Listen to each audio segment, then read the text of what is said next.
Jung's most profound discovery did not revolve around mental illness. Instead, it concerned individuals who notice everything that others completely overlook, and the precise reasons why this unique capacity can be so destructive. Throughout his extensive clinical practice, Jung closely documented patients possessing what he termed differentiated perception. These specific individuals could interpret subtle micro-expressions, detect deeply buried emotions, and recognize complex psychological patterns that eluded everyone else.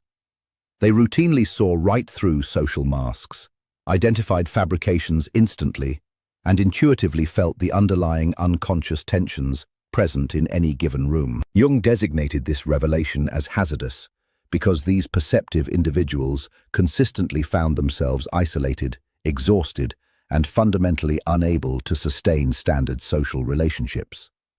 This occurred not because they were psychologically unstable, but rather because perceiving reality so clearly carried a heavy psychological toll that society failed to comprehend.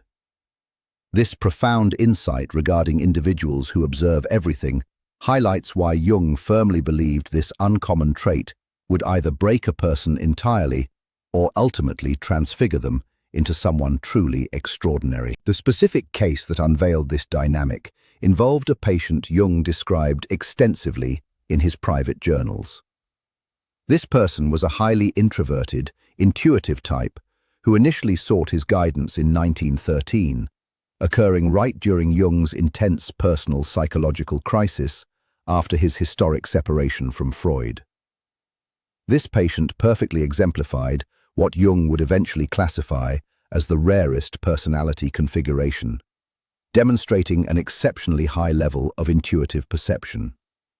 She could step into any social setting and immediately absorb the precise psychological climate, instantly discerning who was being deceptive, who was harboring emotional suffering, and who was keeping secret resentments hidden away. Jung noted that the patient displayed an immense capacity for detecting unconscious material in others. Yet this inherent faculty seemed to bring her deep personal torment rather than any practical advantage. She found it nearly impossible to participate in superficial small talk because she looked directly past every polite social facade. Furthermore, she struggled to maintain regular friendships because people naturally felt exposed and deeply uncomfortable in her presence. She even found it difficult to hold steady employment because her sheer awareness inadvertently disrupted the unstated collective agreements that allow groups to function smoothly. Jung gradually realized he was not dealing with a standard clinical pathology.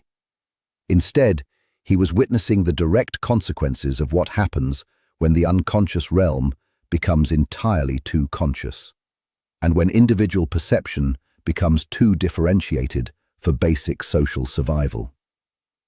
He recorded instances where she described acquaintances with astonishing accuracy, noting that she spoke of others as if she possessed direct access to their private thoughts and hidden motives. When Jung went to verify these sharp observations through methodical questioning, they consistently proved to be remarkably accurate. This phenomenon was certainly not a product of psychosis or delusion. It was a form of awareness so highly advanced that it had actually become socially dangerous. Jung discovered something even more unsettling during this time, primarily because this patient's extraordinary level of perception seemed defies conventional explanation. Consequently, Jung began a deeper investigation into what he would eventually term participation mystique, which is the psychological occurrence where individuals with highly attuned intuition find themselves completely inundated by the unconscious baggage of those around them. Jung noted during his Red Book period that certain individuals possess a psychic apparatus so finely calibrated that they do not merely absorb explicit, conscious communications. Instead, they literally take in the entire unconscious atmosphere of their immediate environment. Modern psychological research by Dr. Elaine Aron regarding highly sensitive persons effectively validates these early observations made by Jung. Her empirical work demonstrates that approximately 20% of the population possesses a significantly heightened level of sensory and emotional sensitivity. However, Jung identified a much more specific subset within his broader psychological typology, focusing directly on the introverted intuitive type. This group comprises roughly 1% of the population, consisting of individuals who do not just feel things deeply, but actually perceive underlying unconscious structural patterns with startling clarity. Jung observed that these unique people possess a highly differentiated intuitive function, meaning their minds process far more than obvious social cues, extending into repressed material and psychological patterns that ordinary people completely miss. These individuals easily perceive the deep sadness hidden behind a forced smile, and they instinctively sense the underlying desperation masked by a confident presentation. They are uniquely attuned to the collective shadow that groups unconsciously choose to ignore. Jung explicitly wrote that the true danger does not stem from the perception itself, but rather from the profound psychic isolation that it inevitably creates. When a person sees with total clarity what others cannot or will not acknowledge, they effectively become a mirror that society simply cannot bear to look into. This dynamic creates what Jung famously identified as the problem of the superior function, a dilemma where your greatest inherent strength evolves into your heaviest daily burden because it alienates you from participating normally in the collective unconscious. Yet, Jung discovered that the absolute greatest danger was not the mere act of perception itself. Because individuals with highly differentiated perception see the unconscious shadow sides of others so clearly, they naturally become prime targets for what Jung documented as shadow projection, where people unconsciously attack them for reflecting what they refuse to acknowledge. Jung observed within his writings on the psychology of the unconscious that absolutely nothing exerts a stronger psychological influence on an environment, particularly on children, than the unlived life of a parent. He discovered that this foundational principle extends across all human relationships. When an individual's hidden shadow is directly reflected back to them through another person's clear perception, their unconscious mind is faced with two distinct choices. They must either integrate that shadow or violently attack the mirror reflecting it. Jung documented this exact behavioral pattern throughout his extensive clinical work. The individual who possesses clear sight is almost always blamed for creating the very problems they are simply observing. His patients with highly differentiated intuition encountered this reaction constantly. When they would gently suggest that someone seemed troubled or anxious, that person would frequently explode with anger, accusing them of being inherently negative or intentionally creating unnecessary drama. When these perceptive individuals expressed genuine concern regarding obvious, systemic issues, they were regularly accused of being overly judgmental or manufacturing problems where absolutely none existed. Jung fully realized that this sequence of events was not a coincidence, but rather a universal psychological defense mechanism. He noted in his autobiographical reflections that everything that irritates us about others can ultimately lead us to a far deeper understanding of ourselves. Unfortunately, for the vast majority of people, it is infinitely easier to attack the external person reflecting their shadow than it is to look inward and examine what is actually being reflected. This avoidance gives rise to what Jung called the scapegoat phenomenon, wherein highly perceptive individuals frequently become the designated problem within any group they join. This happens not because they are causing actual harm, but because they naturally expose the hidden flaws that already exist within the group's collective unconscious. As Jung observed, the bearer of superior perception routinely becomes the ultimate repository for everything that the collective group cannot consciously bring itself to acknowledge.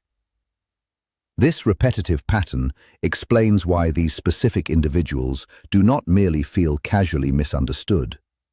They frequently feel systematically targeted by a collective psychological force that they cannot rationally explain. Yet, Jung's most disturbing realizations regarding this trait were still to unfold.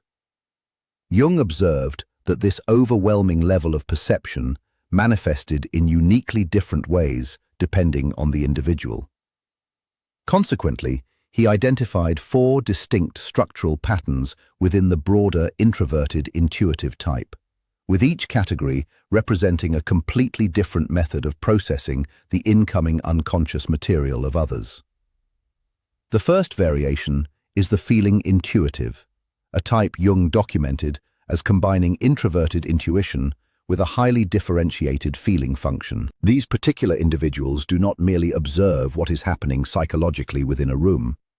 They actually experience it viscerally within their own bodies. They absorb the emotions of others so completely that they frequently struggle to distinguish between their own personal feelings and the foreign emotional states they have unconsciously absorbed. Jung noted that the feeling intuitive exists in a state of near constant emotional contagion, continuously experiencing the unlived and unexpressed emotions of everyone in their immediate environment. The second variation is the thinking intuitive. These specific individuals perceive underlying psychological patterns and forecast behavioral outcomes with uncanny accuracy. Jung observed that they could accurately predict relationship failures, impending career disasters, and personal mental breakdowns months before they actually manifested in reality. They achieved this not through structured logical analysis, but through an advanced form of unconscious pattern recognition, possessing a rare ability to see the logical conclusions of unconscious processes. The third variation is the sensation intuitive. Jung documented patients within this category who could intensely sense the literal, physical manifestations of psychological states in other people, occasionally detecting physical illness well before any actual symptoms appeared. They could sense deep fatigue before the person acknowledged it themselves, or feel the specific bodily tension that signaled unexpressed emotional distress. Jung wrote that these unique individuals serve as highly accurate early warning systems for psychological and physical disease. The fourth variation is the pure intuitive, which represents the absolute rarest type Jung ever encountered in his practice. These individuals combined powerful introverted intuition with what he termed a completely undifferentiated auxiliary function. They could perceive absolutely everything occurring around them, yet they faced immense difficulty when attempting to organize or express their deep perceptions in a coherent manner. Jung noted that they live in a state of perpetual overwhelm, receiving massive amounts of unconscious information without the necessary psychological structure to process it constructively. Discerning your own specific pattern within these categories is absolutely crucial, because each distinct type demands a completely different approach to navigating what Jung called the integration challenge. However, before one can address that challenge, it is necessary to comprehend why Jung viewed this entire discovery as being so inherently dangerous. Jung witnessed the genuinely devastating effects of unintegrated, undifferentiated perception on his patients, leading him to conclude that seeing everything without a proper psychological structure posed a real threat to both individual and collective well-being. Ultimately, Jung identified 3 distinct dangers that made this specific discovery so profoundly threatening to the status quo. The very first danger involves collective unconscious disruption. Jung explicitly wrote that any individual who perceives reality too clearly inherently threatens the basic collective agreements upon which all social cohesion depends. When an individual sees entirely through the shared illusions that hold groups together, including the unspoken agreements to ignore specific truths, they inevitably become a highly destabilizing force. Jung observed that organizations, families, and larger societies function partly through these collective unconscious agreements regarding what will and will not be consciously acknowledged. The highly perceptive individual inadvertently violates these fragile pacts simply by existing authentically within the group. The second major danger is deep psychological isolation. Jung documented how this differentiated perception creates what he termed the problem of the superior function. When your greatest psychological strength simultaneously becomes the primary source of your greatest suffering, existence becomes a heavy burden.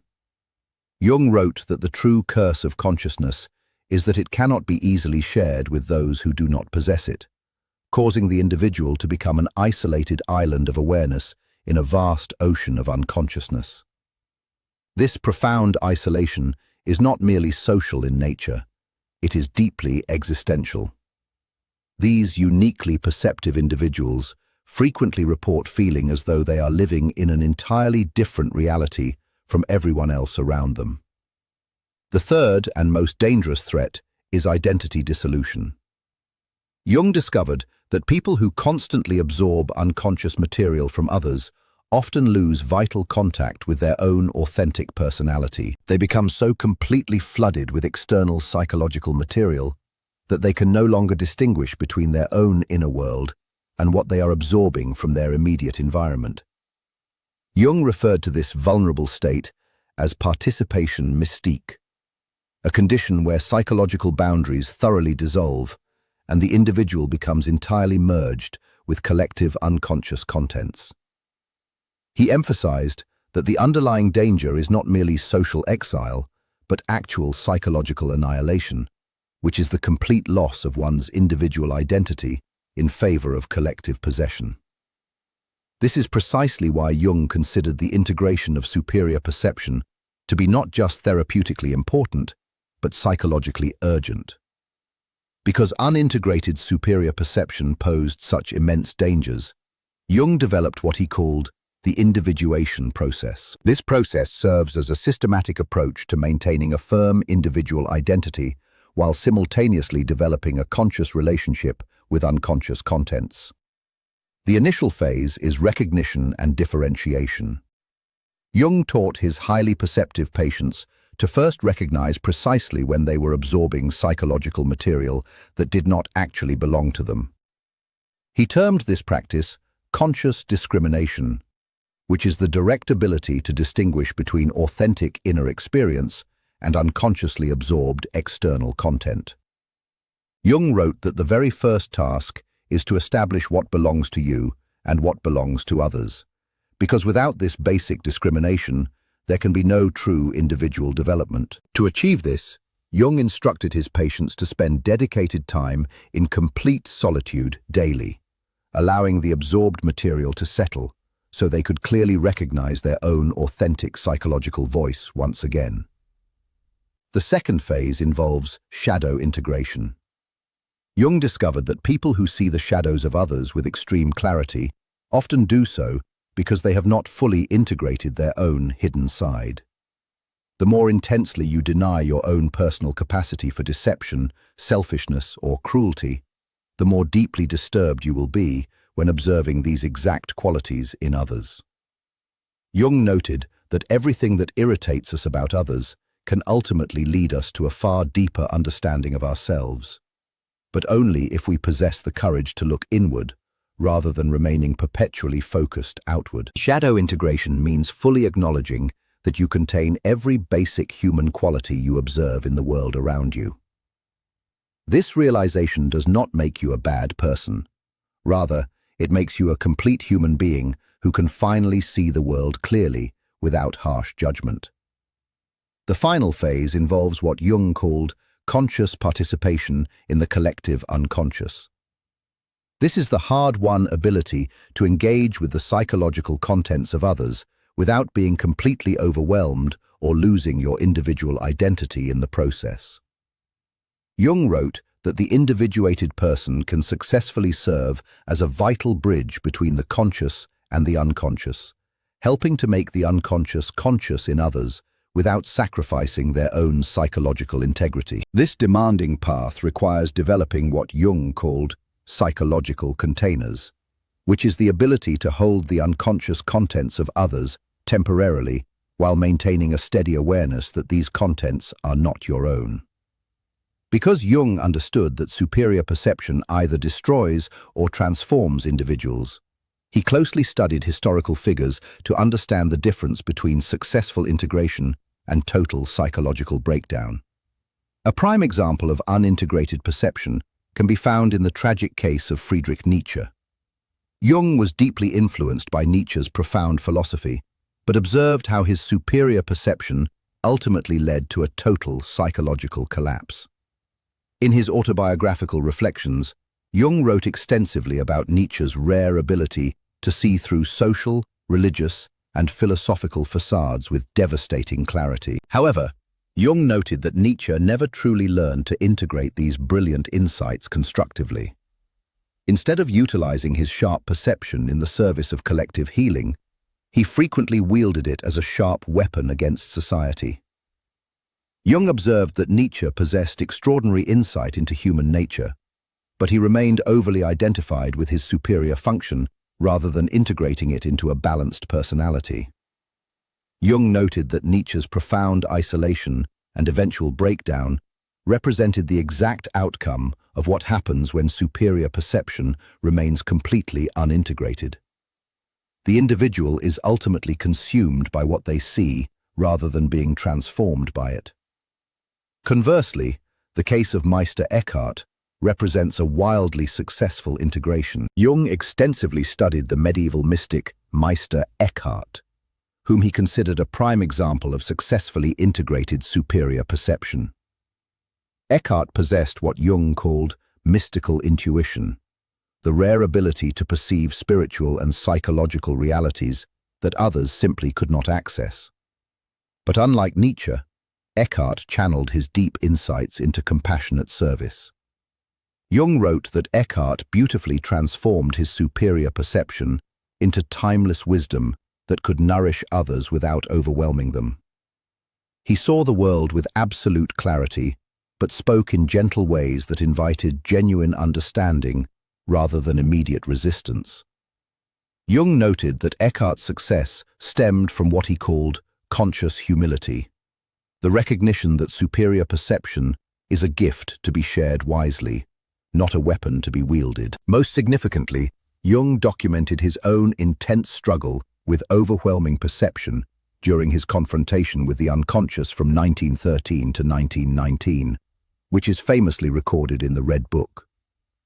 Jung wrote that he was constantly menaced by a psychosis and was saved only by his ability to understand what was happening to him through his dedicated work with patients.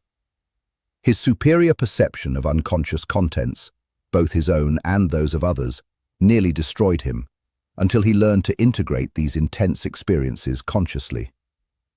Jung's ultimate breakthrough came when he realized that his overwhelming perceptions were not pathological, but evolutionary. They represented human consciousness attempting to evolve beyond current collective limitations. This monumental realization completely transformed his approach to patients with similar gifts. Because individuals with superior perception so often face intense isolation, Jung emphasized the crucial importance of finding what he called the few who understand. These are other rare individuals who are capable of engaging with differentiated consciousness without immediately falling into defensiveness. Jung wrote that the privilege of a lifetime is to become who you truly are. But this privilege cannot be fully realized in total isolation. It requires being witnessed by those who are truly capable of recognizing authenticity. Consequently, Jung identified three essential types of relationships for the highly perceptive individual. The first type consists of fellow individuated persons. Jung wrote that one individuated person recognizes another almost immediately. There is an unmistakable quality of presence and an innate authenticity that simply cannot be fabricated. These deep connections often happen instantly and intensely, as you recognize each other as members of what Jung called the conscious minority. These relationships are remarkably rare, but absolutely essential for long-term psychological survival. With a fellow individuated person, you can be completely authentic without any fear of overwhelming or threatening them. The second type includes those actively engaged in individuation. Jung observed that people who are actively doing their own inner work, therapy, or spiritual practice can often handle superior perception without becoming defensive. They may not possess this extreme level of perception themselves, but they deeply understand its inherent value. Jung wrote that those who have begun to truly know themselves can bear to be known by others.